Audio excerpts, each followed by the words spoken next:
예배학개론 4강 예배 순서와 성례전 함께 공부하도록 하겠습니다. 그리스도인들은 예배의 자리에 나와서 우리의 창조자이시며 구속자이시며 또한 우리를 예배의 자리로 불러주신 그 하나님께 경배를 올려드립니다. 이러한 경배는 일정한 틀과 구조를 가지게 되는데요. 이것을 우리는 예배 순서라고 말합니다. 그렇다면 기독교의 예배는 어떠한 구조로 형성되어 있을까요? 예배라고 하는 것이 예수 그리스도의 부활 사건을 통하여서 정점에 찍힌 하나님의 구속사의 사건, 그것을 기억하며 또한 말씀을 통해 하나님과 우리 사이의 관계를 재갱신하는 것이라고 한다면 이것을 어떻게 우리의 예배 가운데 도입하고 적용할 수 있을까? 이것이 우리의 관심사가 되고요. 이것은 크게 4가지의 과정을 통해 진행이 되게 됩니다. 첫 번째는 하나님께서 우리를 예배의 자리로 부르시는 모임 예전이라고 합니다. 하나님께서 이 예배를 시작하시고 우리를 그 예배의 자리로 불러주셨다라고 하는 것이에요. 두 번째는 그 하나님의 말씀을 선포하는 말씀 예전입니다. 성경을 읽고 우리가 화답하며 또한 하나님의 말씀을 듣는 것. 그리고 이어지는 것이 성찬 예전이에요. 예수 그리스도의 십자가의 사건과 또한 그 구속의 은혜, 부활의 일들, 이것을 우리는 경험하며 체험하며 나아가는 것들, 이것을 성례전이라고 말합니다.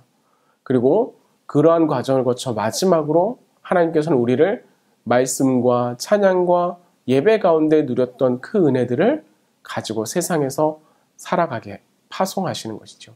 이것을 파송 예전이라고 말합니다. 먼저 모임 예전에 대해서 이야기를 해보죠. 예배는 하나님께서 우리를 부르시는 자리라고 이야기를 했습니다. 그래서 예배를 시작할 때는 하나님께서 우리를 불러주셨고 내가 그 자리에 나아왔다라고 하는 것을 기억하는 것이 중요합니다. 그래서 예배를 시작할 때는 전주가 있어요. 우리 교회에서도 전주가 한 10분 정도 연주가 되는데요. 이 전주는 예배의 시작을 알리며 모두가 이제 준비해야 하는 시간입니다 라고 하는 것을 알려주는 것이 하나님께서 우리를 초청하고 계십니다. 하나님께서 우리에게 말씀해 주고 계십니다 라고 하는 것을 기억하면서 그렇게 예배를 우리의 마음과 몸을 정돈하며 준비할 수 있는 시간입니다.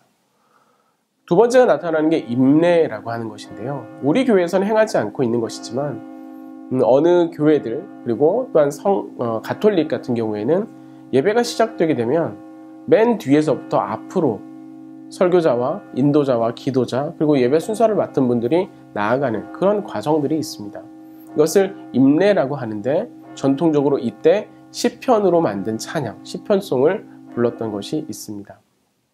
그 다음에 우리 교회에서는 늘 경험하셔서 아시겠지만 다 함께 자리에서 일어나셔서 살아계신 하나님께 예배로 나아갑니다. 하나님은 영이시니 예배하는 자가 영과 진리로 예배할지니라 로 시작하는 예배의 부름이 있습니다. 이 예배의 부름은 그 말 그대로 주체자가 하나님이심을 선포하는 시간입니다. 하나님께서 우리를 예배의 자리로 초청하셨기 때문에 우리가 예배할 수 있게 되었습니다 라고 하는 이야기예요.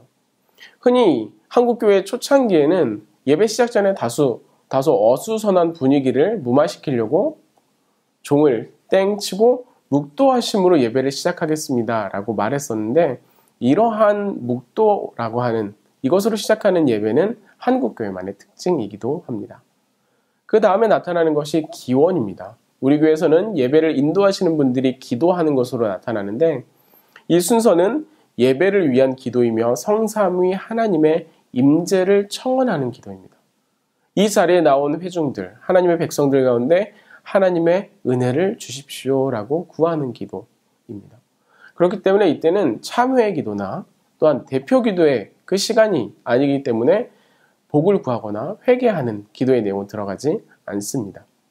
다음은 경배의 찬송입니다. 이는 하나님의 부르심과 올려드린 기원에 대한 온 회중의 응답의 표현입니다. 따라서 성삼위 하나님의 창조와 구속, 그 은혜에 대해서 우리는 찬양을 통해 고백하며 나아가는데 우리 교회에서 하고 있는 것은 찬송가 1장에서 43장까지를 순차적으로 매주일 부르고 있습니다. 그 다음에 나타나는 것이요 참회의 기도와 용서의 확신입니다. 예배자들이 주님께 나아가기 이전에 정결 예식으로 한 주간 지은 죄와 잘못을 내놓고 참회하는 시간입니다. 이 참회를 통해서 하나님의 용서와 용납을 새롭게 확인하는 자리예요. 이것은 무슨 말이냐면 이 시간 가운데 용서의 확인 순서가 나올 때 내가 일주일 동안 지은 죄를 지금 용서받는다의 개념이 아니라 예수 그리스도의 구속의 은혜를 이 말씀을 통해서 우리가 약속받고 확인한다라는 뜻이에요. 예수 그리스도께서 우리를 위해 십자가에 달려 돌아가시며 죄를 씻어주셨던 그 사건이 우리 가운데 다시 한번 경험되는 그러한 확증의 이야기다라고 하는 것입니다. 그리고 이어지는 것이 영광송이에요. 다시 용서받아 하나님의 백성으로 용납받은 감격을 가지고 하나님께 올려드리는, 이것은 주로 찬양대가 맡아서 하는 경우가 많은데, 이때 전통적인 그러한 예전을 따르면 모든 회중은 다 같이 일어나서 하나님의 그 부르심에 응답하는 것입니다. 그 다음에 나타나는 것이 우리 교회에서는 이제 다 함께 자리에 앉으셔서 교독문 몇 번을 함께 교독하시겠습니다 하는 교독의 순서입니다. 이것은 본래 운율이 있는 시편 교송에서 시작되었습니다. 하지만 종교개혁 이후에 시편송도 불렀지만 찬양과 고백을 조금 구분해 가면서 이것이 시편을 교독하는 것으로 바뀌어 갔어요. 하지만 지금도 스코틀랜드와 같은 곳에서는 여전히 시편송이 울리고 있고, 가톨릭의 그곳에는 미사송으로 계속해서 나오는 것이기도 합니다. 이것은 하나님을 나의 하나님으로 고백하는, 시편 가운데 나타난 그 하나님을 나의 하나님으로 고백하는 공동체적인 활동인 동시에 교독을 통해 하나님과 대화하는 것을 표현하기도 합니다. 이어서 등장하는 것은 신앙 고백이죠. 나는 전능하신 하나님 아버지 천지의 창조주를 믿습니다. 이것이 사도들의 전승을 따른 신앙 고백이에요. 그래서 우리가 이 신앙 고백을 할 때 사도신경하심으로 신앙 고백하시겠습니다, 이렇게 말을 해요. 왜냐하면 신앙 고백의 종류는 다양하게 있기 때문입니다. 이 신앙 고백은 우리가 무엇을 믿고 있는지에 대한 확인이며 선언입니다. 또한 같이 하기 때문에 공교의 됨을 공표하는 것입니다. 이에는 주로 방금 말씀드렸던 사도신경이 있지만 또한 니케아 신조가 이 예배 가운데 많이 사용되어져 왔습니다. 이것은 교환에 제가 포함시켜 두도록 하겠습니다. 이 신앙 고백이 그친 다음에는요, 목회의 기도라고 하는, 우리 흔히 예배 가운데는 대표 기도라고 말하는 그 순서가 들어갑니다. 근데 이 대표 기도의 원래적인 형태는 목회 기도라고 하는 순서였습니다. 이것은 하나님으로부터 양무리를 위탁받은 목자가 회중의 필요를 살펴 목자장 되신 예수 그리스도께, 또한 하나님께 제사장적인 기도로 올려드리는 그러한 기도의 형태였습니다. 그렇기 때문에 회중들이 살아가는 환경과 삶, 나라와 민족, 세계를 위한 중보적 내용을 함께 포함하고 있는 것입니다. 한국교회에서는 초기 선교사들이 언어의 한계 때문에 당시에 교회 장로님들이나 조사를 맡고 계신 분들에게 대표 기도를 시켰던 전통이 있습니다. 그래서 지금 우리가 드리는 예배에는 이 대표 기도는 직분자들이 맡아서 하는 그런 순서로 되어져 있습니다. 한 가지 유의할 것은 이 대표 기도를 하게 될 때 이 대표 기도가 예배 순서에 어디에 위치하고 있느냐라고 하는 것입니다. 우리 교회 같은 경우에는 참회의 기도를 하고 그 다음에 용서의 확신이 있습니다. 그 다음에 대표 기도의 순서가 들어가게 되는데, 이 대표 기도자가 앞에서 이미 회개를 하고 용서의 확신을 받았음에도 불구하고 다시 회개하는 그런 기도의 내용을 담을 때가 있는데, 이거는 예배 가운데 중복적 표현으로 나타납니다. 그래서 그것을 지양할 필요가 있지요. 왜냐하면 이러한 순서의 반복은 앞에 있는 순서가 효력이 없다라고 말하는 것과 같은 그러한 모습을 보여주기 때문입니다. 보통 이 기도가 끝난 다음에는 주님의 기도를 이어서 드리기도 하는데요. 우리 교회가 그렇죠. 앞에서 대표 기도를 하고 나면 바로 이어서 주기도문을 하게 됩니다. 이것은 깔뱅의 예배 예전이나 웨스트민스터 예배 모범을 따른 그러한 순서라고 할 수 있습니다. 여기까지가 하나님께서 우리를 예배의 자리로 부르시는 모임 예전입니다. 우리의 모습 가운데 하나님 앞에 나아가는, 우리의 연약함과 우리의 부족함을 내려놓고 이제 우리가 하나님의 말씀 가운데로 나아갑니다 라고 하는 것을 준비하며 시작하는 예배의 시간이었고요. 이어지는 것이 말씀 예전입니다. 말씀 예전은 성도들이 자신들을 향한 하나님의 구원의 뜻과 목적에 대해서 다시 한번 재확인하는 순서이기도 하며, 또한 우리를 향한 하나님의 말씀과 우리와 하나님의 관계의 재갱신의 과정을 거치는 순서이기도 합니다. 그 핵심을 이루는 것이 그 하나님의 말씀을 듣는 성경 봉독과 그 하나님의 말씀이 선포되는 설교입니다. 성경 봉독을 초기 교회에는 구약 성경과 서신서 그리고 복음서의 본문을 늘 읽어왔습니다. 그러다가 종교 개혁자들은 구약의 말씀 이후에 시편송을 넣고 그 다음에 복음서를 읽었죠. 이것이 웨스트민스터 예배 모범에 이르러서는 처음에는 구약과 신약의 성경을 한 장씩 읽다가 인쇄술의 발달로 각자가 성경을 가지게 된 이후에는 그날 선포되는 말씀에 맞추어서 그 본문만을 읽는 형태로 바뀌어졌습니다.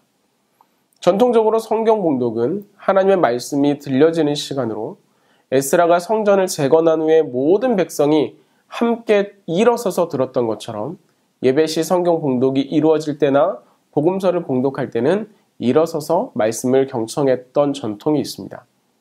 이때 봉독자는 단순히 책을 읽는다 그런 것이 아니라 나를 통해 하나님의 말씀이 울리고 선포된다라는 마음으로 이 성경을 읽어야 합니다.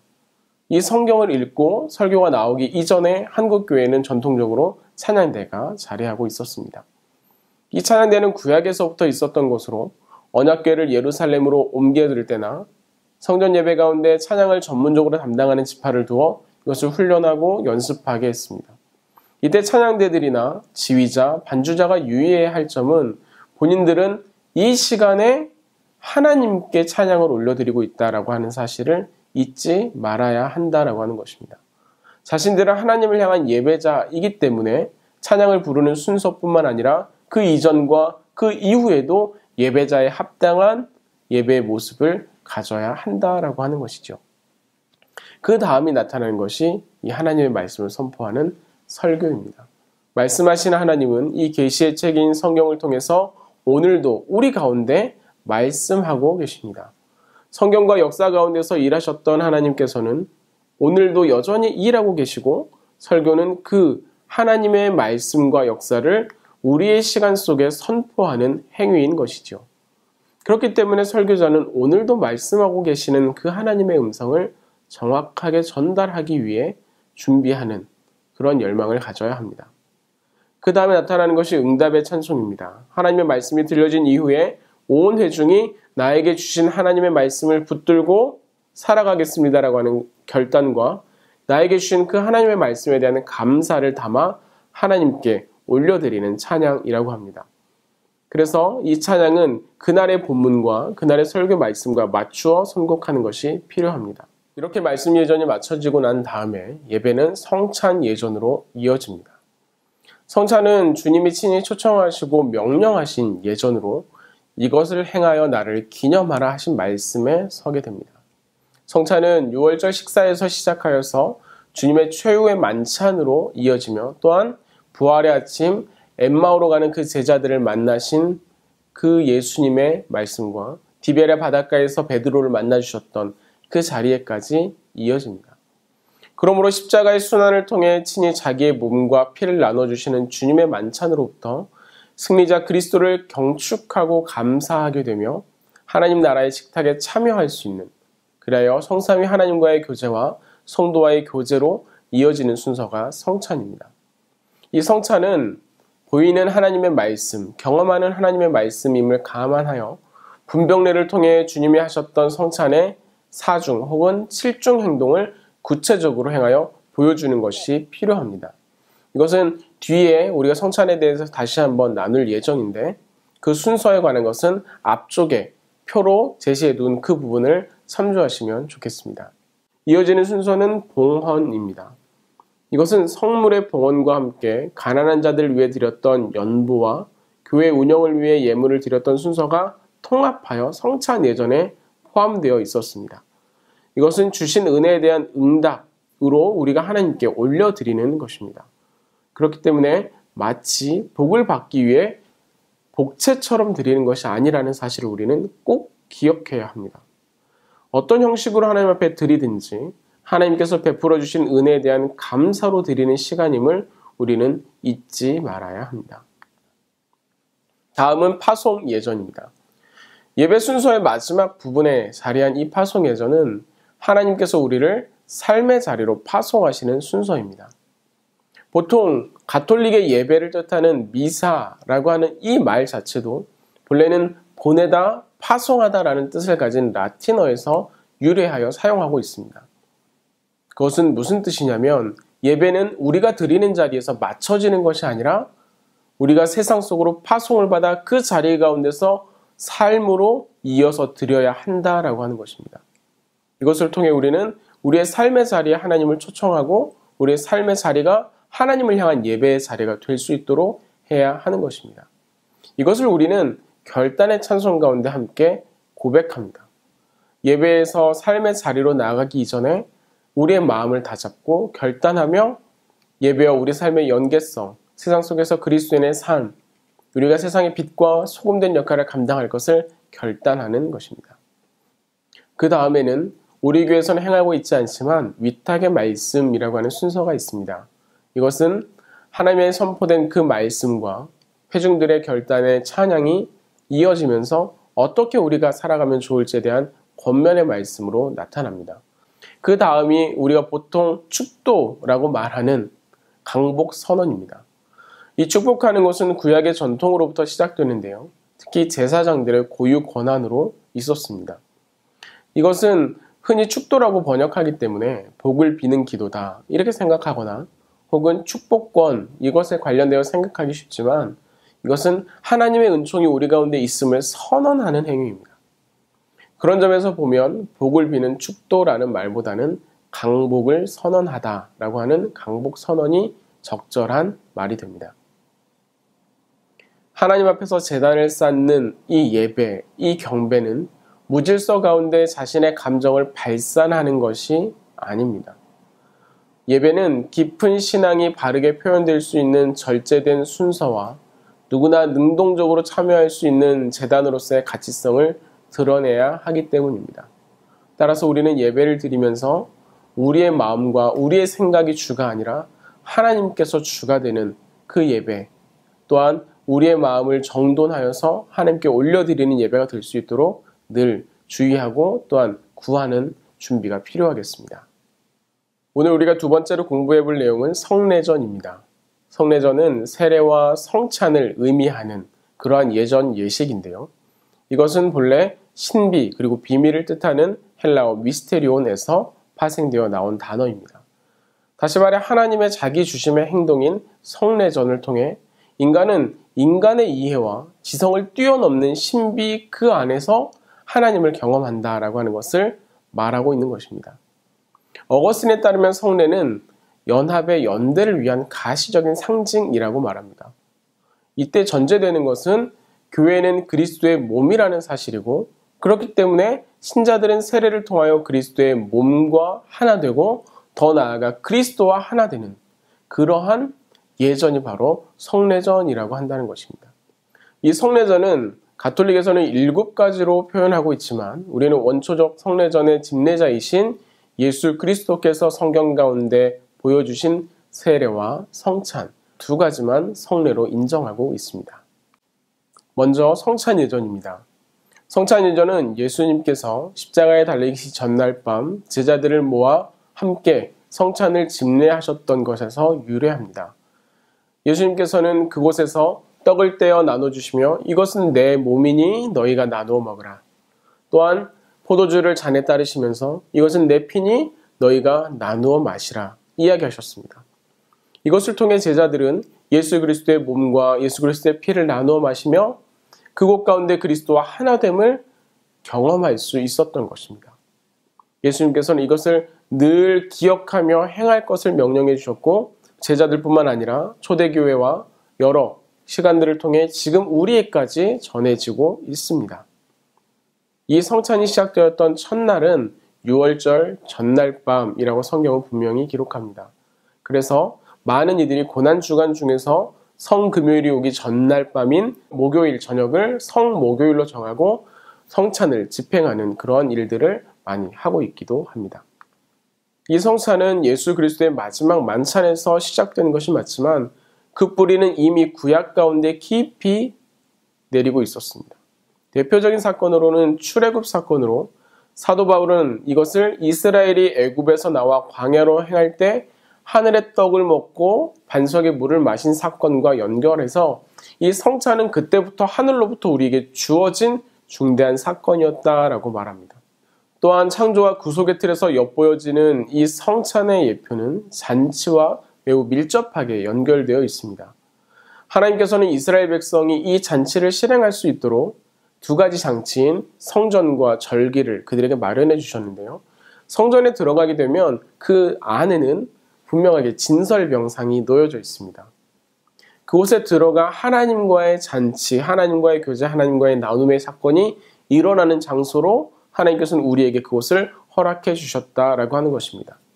뿐만 아니라 이스라엘 백성에게 하나님께서는 절기를 허락해 주셨는데 특별히 그들이 하나님의 성전에 꼭 가야 하는 3대 절기, 유월절, 칠칠절, 초막절을 비롯하여 하나님께서는 매 절기들을 섬세한 방식으로 어떻게 우리가 하나님께 나아가며 어떻게 그 음식 가운데 함께 나누는 잔치의 일들을 회복할 수 있는지 늘 그것을 기억하며 언약을 갱신할 수 있는지 알려주셨습니다. 이 성찬은 다양한 의미를 가지고 있습니다. 그 첫 번째는 공동체적 의미이죠. 예수님께서는 제자들을 함께 모으시고 그 식탁의 교제를 나누셨습니다. 그때 예수님께서는 떡을 떼시며 그들에게 나누어 먹으라 이렇게 이야기하셨어요. 또한 그들에게 잔을 주시면서 나누어 마시라 이야기했습니다. 즉 성찬이라고 하는 그 자리는 온 성도들이 함께 하나를 나누어서 하나됨을 기억하는 연합과 교제를 확인하는 것입니다.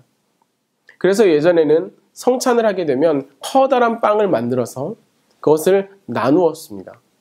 이것을 통해 모든 성도는 한 떡에서 나누어진 것을 먹고 우리는 하나의 공동체임을 기억했던 것입니다. 이 성찬의 두 번째 의미는 고난에 대한 기억입니다. 예수님께서는 성찬을 마치시고 사람들에게 잡혀서 신문과 고난을 당하신 후에 십자가에 달려 돌아가셨습니다. 예수님께서는 이 사실을 미리 알고 계시면서 누가복음 22장에 내가 고난을 받기 전에 너희와 함께 이 유월절 먹기를 원했다라고 말씀하십니다. 그래야 우리는 이 성찬을 지낼 때마다 예수님께서 고난을 받기 전에 우리를 위해 준비하신 예식임을 기억하고 또한 그것을 어떻게 준비하고 우리가 어떻게 그것을 참여할 수 있는지에 기억하며 나아가는 것입니다. 세 번째는 감사의 예식입니다. 예수님께서는 성찬을 행하시면서 떡에는 축복하셨습니다. 그리고 잔을 위해서는 감사 기도를 하나님께 올려드리셨습니다. 예수님께서는 이 성찬의 과정을 통해 성도들이 하나님의 복에 참여하고 그 하나님의 복으로 인한 기쁨을 감사로 올려드리는 그러한 예전이 되기를 바라셨다라고 하는 것입니다. 이러한 성찬은 오랜 시간을 거치면서 많은 논란이 있었습니다. 그 대표적인 네 가지를 오늘 함께 나눠보고자 하는데요. 첫 번째는 화채설, 두 번째는 공제설, 세 번째는 기념설, 네 번째는 영적 임재설이라고 합니다. 화채설이라고 하는 것은 그 자체가 예수 그리스도의 몸이 되었다라고 하는 거예요. 이건 로마 가톨릭에서 성찬을 줄 때 했던 이야기인데요. 집례자인 사제가 성물을 앞에 놓고 축사하는 그 순간에 그 성물이 예수 그리스도의 몸과 피로 변한다라고 말하는 거예요. 그러면 어떤 문제가 그들 가운데 발생하냐면 이것이 떨어지면 땅에 예수 그리스도의 몸이 떨어진다라고 해요. 이 가톨릭은 그렇기 때문에 회중들에게 이것을 받아가지 못하게 합니다. 입을 벌리면 그 안에 떨어뜨려 줍니다. 중세 가운데 논란이 무엇이 있었냐면 아까 말씀드렸던 이 성찬이 땅에 떨어졌는데 개가 그것을 먹으면 이 개가 구원을 받느냐, 이러한 질문들이 이러한 화채설에서 연결되어 나왔던 문제라고 하는 것입니다. 뿐만 아니라 이들은 이런 것들이 남았을 때 예수 그리스도의 몸, 예수 그리스도의 피가 그대로 남아있는 상태이기 때문에 버릴 수 없었습니다. 그래서 그 안에서 그것을 어떻게든 해결해내야 하는 그런 문제가 발생하기도 했었죠. 여기에 대해서 반대하며 나왔던 것이 루터, 종교개혁 가운데 있었던 루터입니다. 화채설에서 주장하는 성물이 그리스도의 몸과 피로 그 본질이 변한다라는 견해를 거부하는 것이에요. 그들은 성찬 성례전 제단 위의 성물, 그것이 단순히 예수 그리스도의 은총의 음식일 뿐만 아니라 그리스도의 피가 임재한다라고 말을 해요. 그러니까 이건 그냥 빵이기도 하고 그냥 잔이기도 하지만 그 안에 하나님께서는 함께 계신다. 그래서 공제론이라고 말합니다. 세 번째는 쯔빙글리의 기념설입니다. 이 쯔빙글리는 종교개혁자 중 한 사람이었는데요. 성경에 기준하여 그것과 다른 것은 모두 거부했던 사람입니다. 그렇기에 지난 시간에 봤던 것처럼 성상이나 성화 이런 것들이 교회 안에 있는 것은 모두 폐지했습니다. 모두 다 부서뜨리고 벽에 그려져 있는 벽화들에도 그것이 하나님에 대해서 호도할 수 있고 오해할 수 있기 때문에 흰색으로 모두 칠을 했습니다. 이러한 쯔빙글리의 종교개혁적 사상은 성찬에서도 마찬가지로 나타나는데요. 고린도전서 11장에 너희는 나를 기념하라 라고 말했던 이 말씀을 의지해서 이 쯔빙글리는 성찬은 단지 그날 예수 그리스도의 사건을 기념하는 것에 불과하다라고 말합니다. 따라서 그동안 고민해왔던 이것이 하나님이 어떻게 임재하느냐, 하나님이 이곳 가운데 어떻게 거하느냐, 예수 그리스도의 몸이 어떻게 이루어지느냐 이런 논의는 이 쯔빙글리에 있어서는 간과하는, 별로 그렇게 중요하지 않은 이야기가 되었습니다. 동시에 이 쯔빙글리는 이 성찬 가운데 분병과 분잔을 나눈 데 있어서도 다른 예전의 형식에는 그들이 직접 나와서 이것을 받아가거나 그 입에 사제가 넣어주는 형태를 취했던 것에 반해 이 잔을 돌리기도 했었고, 또한 그 회중들은 앉아있는 상태에서 위원들이 그것을 가지고 나눠주는 형태를 취하기도 했습니다. 그것이 기념하는 것, 그러니까 이 성찬 자체에는 어떤 의미를 부여할 수 없다라고 말하는 쯔빙글리의 예전의 모습이었습니다. 그리고 네 번째로 깔뱅이 이야기한 영적 임재설입니다. 깔뱅은 성찬 성례전의 현장에 말씀과 성령의 사역을 통하여 예수님께서 임재하신다라고 말합니다. 그리고 그 사실을 경험하는 예전으로 성찬 성례전이 있다라고 말을 해요. 이것은 실제적으로 임한다 이런 건 아닙니다. 그리고 이것은 빵이지만 예수 그리스도의 몸이 함께 임한다는 공제설도 아닙니다. 예수님께서 영적으로 이곳에 함께 하신다. 그래서 그것을 먹음으로 성도들은 그리고 회중들은 예수 그리스도와 하나가 되는 그러한 영적 경험을 하게 된다라고 이야기하죠. 그렇다면 이 성찬은 어떻게 집행될까요? 첫 번째는 봉헌, 두 번째는 감사와 성별의 기도, 이때에는 성령의 임재를 위한 기도가 같이 들어가져 있고요. 세 번째는 성례전을 위한 제정사, 말씀이 있습니다. 그리고 마지막으로 성체를 나누는 성체 분할과 분병 분잔의 순서가 들어가 있습니다. 먼저 봉헌이란 말씀의 예전이 끝난 후에 이 성찬 성례전을 거행할 떡과 잔을 이 말씀단 위로, 식탁 위로 올리는 순서를 말합니다. 종교개혁 이후에는 이 성물을 예배 전에 미리 차려 놓아서 그것을 준비하는 시간을 따로 갖지는 않았는데 여전히 스코틀랜드 장로교회는 이 봉헌의 순서를 지키고 있습니다. 두 번째는 감사와 성별의 기도, 그리고 성령 임재를 위한 기도의 순서가 나타납니다. 감사와 성별의 기도는 예수님께서 성찬을 처음 제정하셨던 때와 같이 먼저 하나님께 감사의 기도를 드리고, 또한 하나님 이 성물에 하나님 역사하시고 일하여 주셔서 우리가 이것을 나눌 때 그리스도의 몸과 그리스도의 피와 연합될 수 있게 해주십시오라고 하는 간구의 기도입니다. 이 성령 임재를 청원하는 기도는 단순히 떡과 잔이 아니라 성령님의 임재를 구하는 그러한 기도다라고 하는 것입니다. 세 번째는 성례전 말씀입니다. 주님께서 성례전을 제정하시면서 남겨놓으셨던 그 말씀을 그대로 반복하거나 또한 그 말씀을 해석 또는 적용해주는 그런 순서인데요. 성경 복음서에는 각 권마다 이 내용들이 다 들어져 있지만 일반적으로는 고린도전서 11장에 나타나는 그 본문을 사용하고 있습니다. 이러한 성례전의 말씀이 그쳐지고 나면 성체를 분할하는 그러한 의식을 행하게 됩니다. 성체 분할이란 떡을 떼고 잔을 드는 성례전 행위인데요. 예수님께서 우리에게 보여주셨던 그 모습을 그대로 지켜가면서 떡을 떼고 또한 잔을 들어 하나님의 은혜를 구하며 그대로 행하는 것입니다. 분병 분잔을 위해서 집례자는 먼저 모든 위원들을 앞으로 나오게 합니다. 그리고는 먼저 집례자가 떡을 먹은 다음에 위원들에게 그 떡을 나누어 주고 위원들은 그것을 다시 회중들에게 나누어 주는 순서로 이루어집니다. 이것은 잔에서도 마찬가지입니다. 먼저 집례자가 잔을 받고 그 다음에 위원들에게 나누어 주고 그 다음에 위원들이 회중에게 나누어 주는 순서인데 성찬을 먼저 받아 성찬을 먼저 받아 그리스도의 몸에 참여한 자가 다른 이들에게 그것을 나눈다. 그래야 해서 함께 참여하게 한다라고 하는 의미가 담겨져 있는 것입니다. 성례전의 두 번째는 세례 예전입니다. 그리스도인들이 신앙적 삶을 통해 신앙 공동체에 입문하게 되는데 이러한 과정을 다루는 입문 예식으로서 세례는 다양한 상징과 행위들을 통해 진행되었습니다. 특히 신약 성경은 이러한 세례에 대해 다양한 이미지를 우리에게 제시해주고 있습니다. 그 대표적인 것들은 젖붙임, 연합, 그리스도의 죽음과 부활에 참여, 죄 씻음, 새 탄생, 선물, 그리스도로 옷 입음, 성령님을 통한 중생, 묶임으로부터의 해방, 이런 것들이 그것입니다. 이렇게 참 다양한 이미지들이 우리에게 제시되고 있지만 이것들은 하나로 귀결되는 공통점이 있습니다. 그것은 바로 예수 그리스도의 십자가의 사건과 부활을 통해 이루시는 그리스도의 새 창조의 사건, 거기에 우리가 참여한다라고 하는 것입니다. 이러한 세례는 참으로 오랜 기간을 두고 준비하고 또한 참여할 수 있는 그런 과정인데요. 왜 그러냐면 예수 그리스도를 믿음으로 고백하는가라고 하는 것을 훈련하고 검증하는 시간이 필요했기 때문입니다.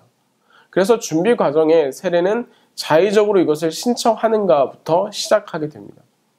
전통적으로는 2년 정도를 믿음 생활한 사람 중에 신청을 받았습니다. 초대교회에는 이미 3년의 과정을 거쳐야 했고요.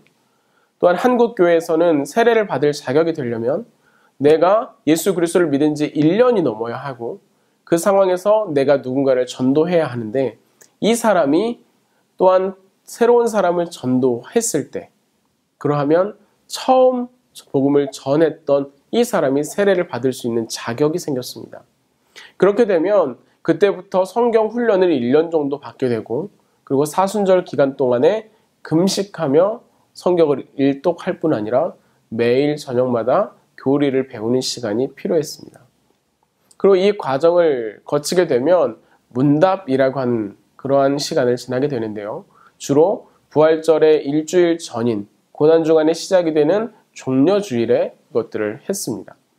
그 후 일주일 기간은 온전한 금식과 침묵 또한 말씀 묵상의 기간으로 그 고난주간을 보냈던 것입니다.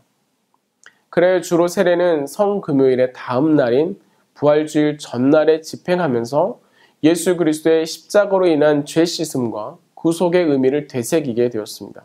그리고 세례를 받은 다음 날인 부활절을 맞이하며 새로운 탄생의 의미를 부여했던 것입니다. 그리고 이 세례를 받은 사람은 그 다음날 부활주일에 거행되는 성찬의 자리에 집례자와 위원을 제외하고는 가장 먼저 참여할 수 있는 자격이 있었습니다. 그것은 주님의 몸에 참여하는 기쁨을 그분들에게 축하도 해주고 공동체가 함께 그것을 기뻐하는 과정으로 거쳤기 때문입니다. 이러한 세례에는요, 몇 가지, 아니 굉장히 많은 질문들이 있는데 그 중에 3가지만 한번 뽑아보았습니다. 첫 번째는 세례가 구원의 징표가 되는가라고 하는 것입니다. 많은 사람들이 물어보는 일들이 있습니다. 우리의 가족이 지금 병상에서 돌아가시게 되었는데 세례를 꼭 받고 싶다라고 하는 것이에요. 그러면 구원을 받을 것 같다라고 하는 이야기예요. 기본적으로 구원받는 유일한 방법은 예수 그리스도를 주로 고백하는 데서 이루어집니다. 또한 세례의 본래적인 목적은 그리스도의 몸된 교회 공동체의 일원이 되는 과정으로서 모든 이들 앞에서 예수 그리스도를 믿는 믿음을 고백하는 것이 이 세례의 과정인 것이에요. 그렇기 때문에 세례 받은 사람이 구원을 받았을 가능성은 높지만 왜냐하면 자기의 입으로 예수 그리스도를 고백하니까요. 반대로 무조건 구원을 받았다라고 말하기는 어렵습니다. 그러니까 이 세례를 받았다라고 하는 것이 구원의 증거가 되는 것은 아니다라고 하는 것이고요. 천국에 간다 이렇게 보는 것은 더더욱 어렵습니다. 중요한 것은 그 세례를 받은 이가 그 성찬에 참여하는 이가 예수 그리스도를 주로 고백하는가 이것이 중요합니다. 두 번째는 유아 세례가 가능할까라고 하는 것입니다. 유아 세례의 역사는 중세로부터 시작되는데요. 로마의 국교가 된 기독교에는 많은 사람들이 몰려들었습니다. 왜냐하면 국교가 되었기 때문에 거기에 어느 정도 편승하고자 하는 그러한 마음들이 있었고, 그 사람들이 많아졌기 때문에 세례 과정이 3년을 지키지 못하고 굉장히 효율적으로 단축되게 되었습니다. 국가의 지원을 받는 종교이기 때문에 누구나 세례를 받으려고 했고, 일정 기간이 지나고 나자 이제는 성인이 아닌 나의 자녀들에게도 세례를 주고 싶다라고 하는 데서 유아 세례가 시작이 되었던 것입니다. 다만 문제는 세례라고 하는 것은 자신의 고백이 전제되어야 한다는 것입니다. 그래서 인지 능력이 부족한 어린 아이들의 경우 세례를 받는 것이 불가능할 수 있습니다. 가르쳐 준 것을 그대로 읊을 수는 있지만 이 아이들의 자신의 고백으로 하나님께 나아간다. 이 사실이 전제되지 않으면 세례는 받더라도 구원과는 관계가 없을 수 있습니다. 이 과정을 보완하기 위해서 15세 이전에 세례를 받은 아이들은 그 이후가 되면 본인의 입술로 고백하는 입교의 과정을 거쳐 공동체에 들어오게도 했습니다. 그럼 지금 유아 세례를 왜 하고 있을까요? 어떤 의미로 우리는 이 유아 세례를 지키고 있을까요? 거기에 우리는 조금 더 의미를 부여하게 되는데요. 첫째는 부모가 이 아이를 성인이 되어 자기의 입으로 예수를 주로 고백할 때까지 믿음으로 키우겠습니다라고 하는 결단입니다. 하나님 앞에 이 아이를 내어드리고, 하나님, 이 아이가 믿음으로 자랄 수 있도록 도와주십시오. 저희 또한 믿음으로 이 아이를 키우겠습니다. 두 번째는 공동체적인 의미를 가집니다. 모든 사람들 앞에서 유아 세례를 받는 그 아이를 위해서 우리 교회가 함께 기도하겠습니다. 하나님, 저 아이가 믿음 가운데 자라 예수 그리스도를 주로 고백할 수 있도록 우리는 공동체적 책임을 지겠습니다. 라고 하는 것이 유아 세례입니다. 그렇게 우리 교회에서 만약에 유아 세례가 거행이 되고 그 아이들이 한 명씩 나타난다면 우리는 그 아이들에 대한 기도의 책임과 신앙 성장의 책임을 지고 있다라고 하는 것입니다. 세 번째는 이단에서 세례를 받은 사람의 경우 다시 세례를 받아야 하나요? 라고 하는 질문입니다. 이 경우에 많은 사람들이 고민하는 이유는 사람은 누구나 죄인이고 그 죄의 크기로 서로를 판별할 수 없다라고 하는 것. 두 번째는 세례는 성부와 성자와 성령의 이름으로 이루어지는 것이기 때문이다라고 하는 부분입니다. 그래서 사유론적 입장에서는 성례는 그 자체로 능력을 가지기 때문에 누가 집례하든지 상관없이 예수 그리스도의 성령이 역사한다라고 하는 그런 관점이 있고, 인효론적 관점에서는 성령이 역사하시긴 하시지만 사람을 통해 하기 때문에 그 사람이 중요하다. 동시에 그 사람이 온전하지 않으면 세례는 의미가 없다라고 표현합니다. 어느 쪽에 우리가 무게를 두고 이야기를 할 수 있을까? 여기에 어거스틴은 이단은 삼위일체 하나님에 대한 고백이 온전하지 않기 때문에 교회 공동체가 아니다라고 말합니다. 웨스터민스터 신앙 고백에서는 세례의 효과는 집례하는 자체에서 발생하는 것이 아니라 하나님의 예정과 성령으로 이루어진다라고 말합니다. 하나님께서 그를 이끌어 가시는 과정 가운데 있다라고 말해요. 그래서 사유론과 인효론의 갈등이 의미가 없습니다. 오직 그 믿음을 고백하는 자에게 세례를 베풀고 믿음을 고백하면 성찬에 참여할 수 있게 되는 거예요. 아무리 믿음이 좋아 보인다 할지라도 그 사람이 고백하지 않으면 세례를 줄 수 없습니다. 동시에 그가 세례를 다시 받아야 되는가? 그것이 아니라 그는 믿음과 신앙의 고백이 그에게 있는가를 확인한 후에 입교의 예식을 진행하게 됩니다. 이 세례는 먼저 말씀드렸던 것처럼 구원의 의미가 아니라 이 공동체에 들어오는가라고 하는 데 있기 때문입니다. 정리해보고자 합니다. 신학적으로 하나님의 말씀이 어떻게 주어지는가라고 할 때 성경이 기록된 하나님의 말씀으로, 또한 설교가 선포된 하나님의 말씀으로, 그리고 성례전이 경험하는 하나님의 말씀으로 우리에게 주어진다라고 말합니다. 따라서 교회는 세례와 성찬을 통해 하나님의 임재를 경험하고 예수 그리스도를 기억하며 그 은혜 안에 들어갈 수 있다라고 하는 것입니다. 동시에 이 하나님의 말씀의 선포와 임재하심은 다시금 이 땅에 오신 예수 그리스도의 세상 속의 사명을 우리가 이어받아 빛과 소금으로서 살아낼 책임을 가지는 것입니다. 그렇게 우리는 성례전의 사명을 통하여 하나님과의 관계에 그치지 말고 다시금 우리에게 맡겨진 사명의 자리를 기억하여 결단하며 나가는 시간이 필요합니다. 오늘은 전체적으로 예배 순서와 성례전에 대해서 함께 알아보았는데요.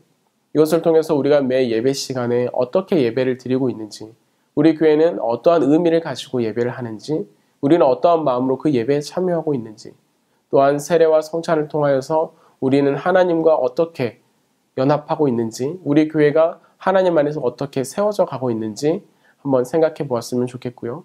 예배학교를 수강하시는 여러분을 통해 우리와 하나님의 관계, 그리고 우리를 통한 세상의 관계가 온전한 연합의 열매를 잘 맺어갈 수 있는 믿음의 공동체로 세워지기를 소망합니다.